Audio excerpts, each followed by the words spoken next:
Espaçonave Terra. Versão e distribuição Sinapse.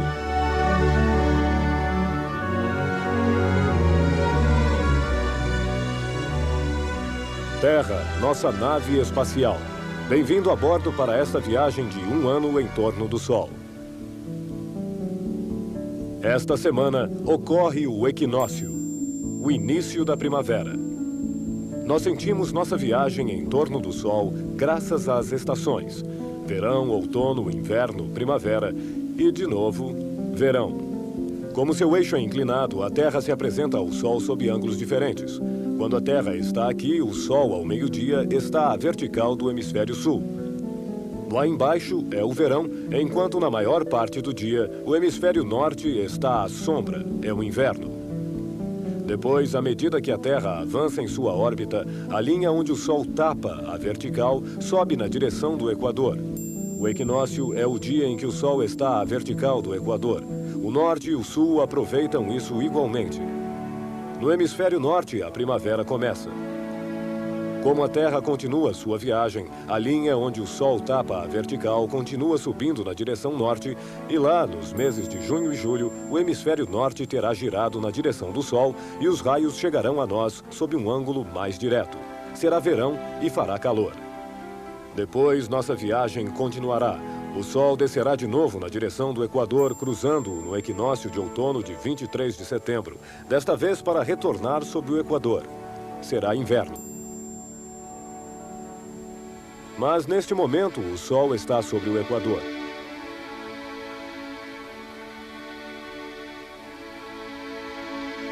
É nesta época de equinócio que as grandes marés se formam. A atração da Lua atrai a água dos oceanos. Se a Lua está em condição de meia-lua, esta força de atração age nesta direção, enquanto a atração do Sol age em outra direção. Estas duas forças divergentes provocam pequenas marés apenas. Em compensação, se a Lua está alinhada com o Sol, suas forças de atração se adicionam, se conjugam e provocam marés mais fortes. No dia do equinócio, o Sol, totalmente à vertical em relação ao Equador, vem somar sua força de atração à força centrífuga da Terra e é assim que as grandes marés de equinócio se formam.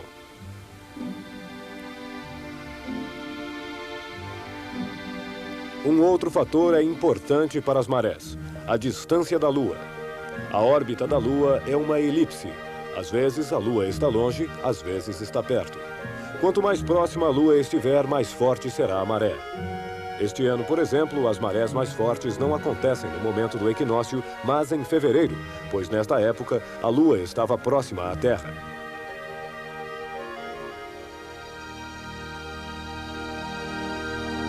Olhando para o Sol no ponto equinócio, no dia da primavera, vemos que ele aparece em frente à constelação de Peixes. O eixo da Terra, há milênios, descreve um círculo e muda um pouco sua inclinação.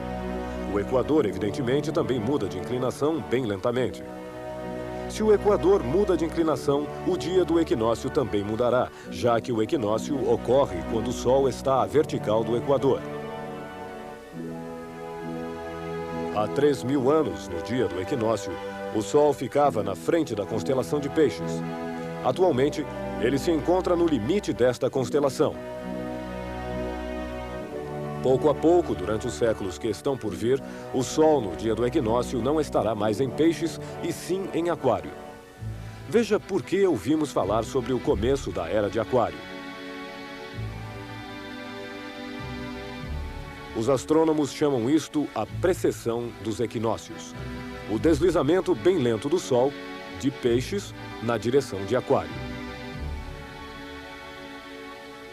Quando falamos de Peixes e de Aquário, nos referimos às constelações, os grupos de estrelas, não aos signos astrológicos. Os astrólogos não reajustaram seus signos a este deslizamento do equinócio. Por isso, há milênios, os signos astrológicos estão deslocados em relação às estrelas. Esta semana, dobramos a velocidade de Marte, o planeta vermelho que circula na órbita vizinha exterior. A Terra, em órbita interior, mais rápida do que Marte, o ultrapassa a cada 2 anos.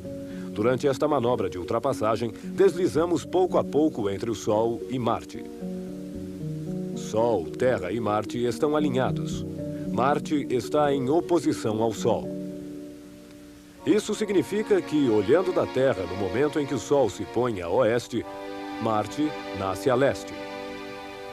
À meia-noite, podemos achar Marte um pouco mais amarelo que as estrelas, olhando na direção sul. Quando a Terra se junta ao eixo Marte-Sol, Marte fica em frente ao Sol. Ao meio-dia, o Sol fica a sul e à meia-noite é Marte que fica a sul. Marte é o único planeta onde os astrônomos poderão andar num futuro próximo. Uma sonda foi colocada lá em 1976 para coletar amostras e analisá-las. Atualmente, outras sondas estão a caminho de Marte. Elas chegarão em Marte em julho e setembro.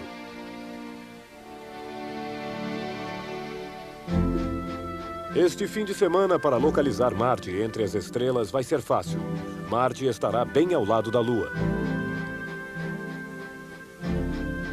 Enquanto viajamos em torno do Sol, esquecemos que a Terra arrasta consigo uma enorme coluna de sombra de 12 mil quilômetros de largura. No entanto, deveríamos nos lembrar disto, pois toda noite, quando o Sol se põe, entramos nesta sombra para nela passar a noite.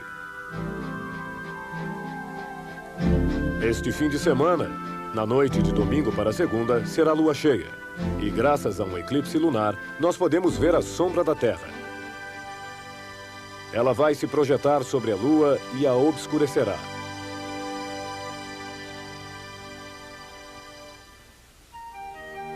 Há algumas semanas, Sol, Lua e Terra estavam tão bem alinhados que a sombra da Lua batia sobre a Terra.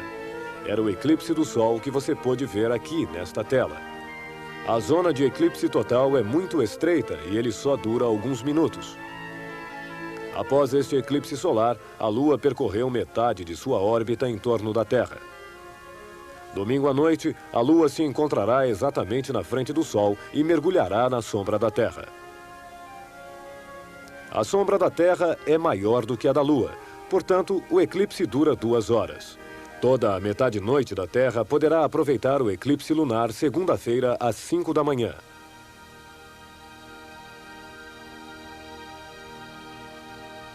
Então, segunda-feira, não esqueça de programar o despertador.